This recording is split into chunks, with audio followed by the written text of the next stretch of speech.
लकड़ियां काटकर बाजार में बेचने गया, लेकिन उसे लकड़ियों के अच्छे दाम नहीं मिले।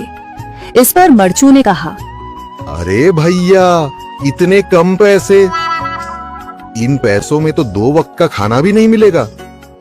आप मुझे बहुत ही कम पैसे देते हैं।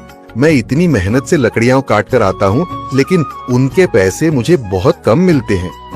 भैया, तुम्हारी लकड़ियां होती ही इतनी कमजोर हैं कि मैं इससे ज्यादा पैसे नहीं दे सकता। तुम्हारी लकड़ियों के बस इतने ही पैसे बनते हैं। अरे भैया, कुछ ज्यादा कर दो ना। वो क्या है ना कि इन पैसों का तो कुछ भी नहीं आता। मैं अपनी जिंदगी कैसे गुजारूंगा।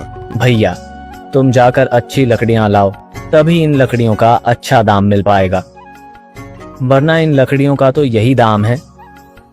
ये सुनकर मरचू बहुत ज्यादा परेशान हो गया और पैसे लेकर किराने की दुकान से सामान खरीदकर घर आ गया।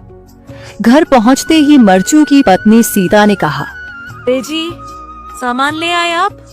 हाँ जी, सामान ले आया हूँ। सीता के चेहरे पर खुशी छा जाती है, लेकिन जब उसने सामान देखा, जी, इसमें तो बहुत थोड़ा सामान है। हाँ सीता, मुझे पता है कि यह सामान बहुत थोड़ा है, लेकिन मैं क्या करूं?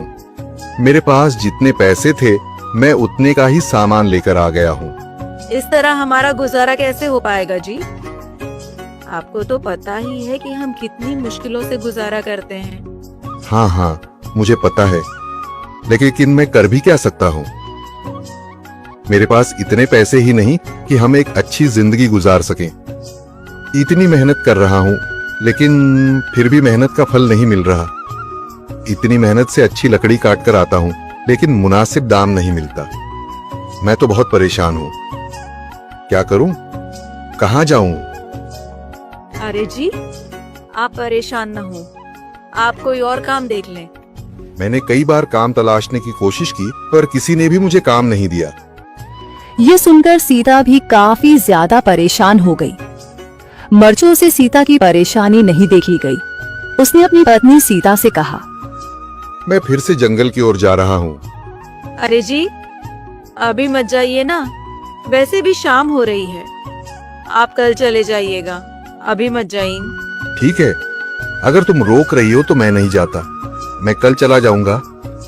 इसके बाद मरचू गांव में घूमने के लिए चला गया। तभी उसे एक आदमी मिला और उसने कहा, कहाँ जा रहे हो भैया? और सुनाओ, क्या हाल चाल है? जिंदगी कैसे गुजर रही है? अरे भैया, तुम्हें तो पता है कि लकड़ियां काटकर कैसे गुजारा होता है। हाँ भैया, तुम सही कह रहे हो। और आसपास के जंगलों में अच्छी लकड़ियां भी नहीं है। इसके लिए तो जंगल के अंदर जाना पड़ेगा। पर जंगल के अंदर तो काफी सारे जंगली जानवर होंगे। मुझे बहुत डर लगता है भैया, मैं जंगल में कैसे जाऊंगा?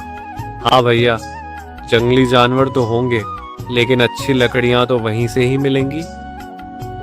ये सुनकर मरचू बहुत ज्यादा परेशान हो गया, लेकिन वह आदमी बिल्कुल ठीक कह रहा था। जंगल के किनारे की सारी लकड़ियां कट चुकी थीं। अब सिर्फ जंगल के अंदर ही अच्छी लकड़ियां बची थीं। अगली सुबह मरचू लकड़ियां काटने जंगल की ओर चल पड़ा। जंगल में आने के बाद मरचू ने कहा, अरे, यहाँ पर तो लकड़ियां ही नहीं हैं। वो आदमी सही कह रहा था, लकड़ियों के लिए तो जंगल के अंदर ही जाना पड़ेगा। और जंगल के अंदर जाना क्या सही रहेगा? मुझे तो बहुत डर लग रहा है, क्योंकि वहां पर तो काफी सारे जंगली जानवर होंगे जो खतरनाक होंगे।